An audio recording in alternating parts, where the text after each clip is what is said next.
মানবদেহে যত রকমের ক্যান্সার আছে এর মধ্যে সবচাইতে যন্ত্রণাদায়ক ক্যান্সার হলো কোলন ক্যান্সার।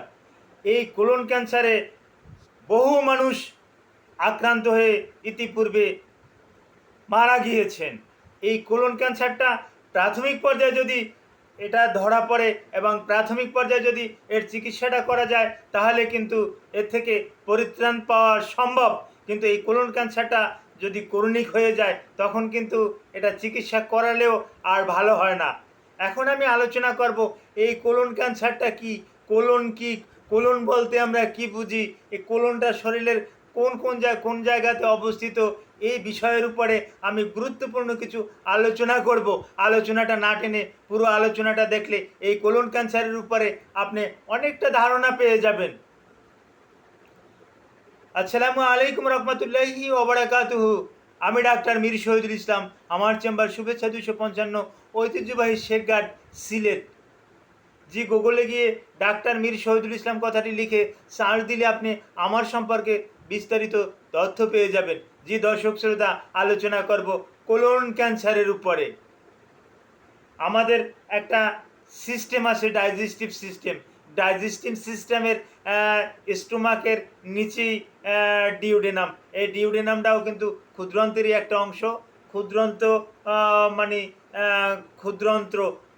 এই ক্ষুদ্রান্ত্রের নিচে একটা অংশ আছে যেটাকে লার্জ ইন্টেস্টাইন বলি, যেটাকে বাংলায় বলা হয় বৃহদন্ত।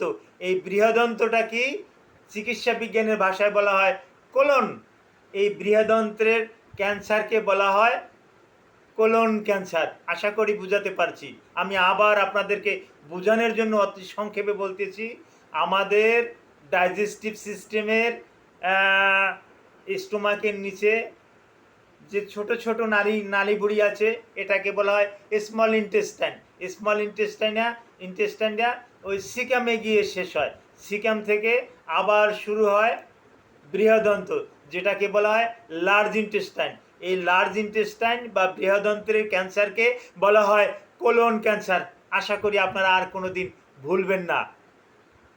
এখন এই কোলন ক্যান্সারেরও আবার কতগুলো ভাগ আছে। বিশেষ করে সিকাম এলাকায় যদি হয়ে থাকে তার একটা নাম আছে। তারপর ওরা আবার আরও কিছু আছে। অ্যাসেন্ডিং কোলন বলতে একটা কথা আছে। অ্যাসেন্ডিং কোলনে যদি হয় তাহলে তার একটা নাম আছে। মেডিকেলের স্টুডেন্ট যারা তাহলে তারা আমার ভিডিওটা একটু ভালো করে বুঝবেন। অ্যাসেন্ডিং কোলনের আলাদা আবার নাম আছে। এরপরে ট্রান্সভার্স কোলন একটা জায়গা আছে। এই ট্রান্সভার্স কোলনেও ক্যান্সার হতে পারে, তার আবার একটা আলাদা নাম আছে। ডিসেন্ডিং কোলন নামে একটা জায়গা আছে। এই ডিসেন্ডিং কোলনের একটা ক্যান্সারকে কিন্তু আলাদা নামে আমরা আখ্যায়িত করে থাকি। অ্যাসেন্ডিং কোলনের ক্যান্সারকে কিন্তু আমরা আলাদা নাম দিয়ে থাকি। সিগময়েড কোলন নামে একটা কোলন আছে। এই সিগময়েড কোলন এইটা লার্জ ইন্টেস্টাইনের সবচাইতে বড় একটা অর্গান।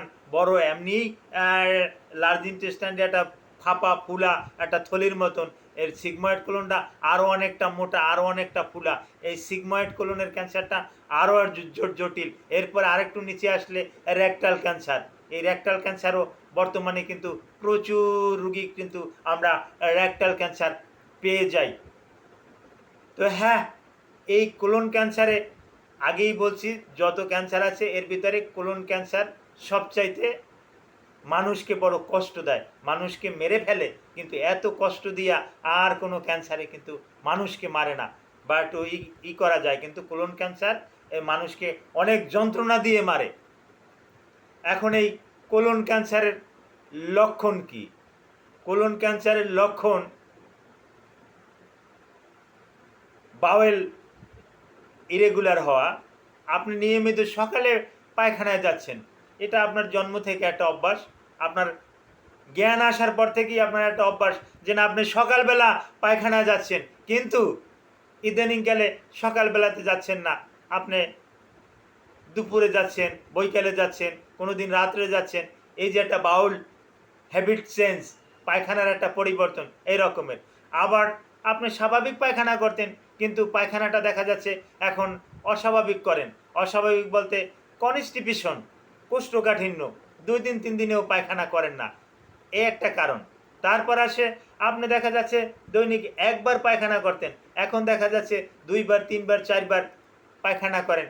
হঠাৎ করে ডায়রিয়া, হঠাৎ করে লার্জ ইন্টেস্টাইন অর্থাৎ পেটের নিচে প্রচণ্ড রকমের ব্যথা। মহিলাদের বিশেষ করে প্রচণ্ড রকমের ব্যথা, তারা মনে করে যে হয়তো এটা পিরিয়ডের ব্যথা বা ওই ইউট্রাসের কোনো ব্যথা এই রকমের মনে করে। পায়খানার সাথে রক্ত যায়, টাটকা রক্ত যায়, কালো কালো রক্ত যায়, হ্যাঁ, কালো এবং টাটকা রক্ত দোনোটা মিশ্রিত অবস্থায় যায়। ক্ষুধা-মন্দা থাকে, খেতে ইচ্ছে করে না, শরীরে জ্বর থাকে, প্রচণ্ড জ্বর থাকে। আর একটা লক্ষণ হলো এই কোলন ক্যান্সারের রোগীদের ওজন অতি তাড়াতাড়ি, অতি দ্রুত ওজন কমে যায়। আর একটা বিষয় শুনলে আশ্চর্য হয়ে যাবেন, এই জিনিসটা আমি সর্বশেষ স্টাডি করে পেয়েছি। 1981 থেকে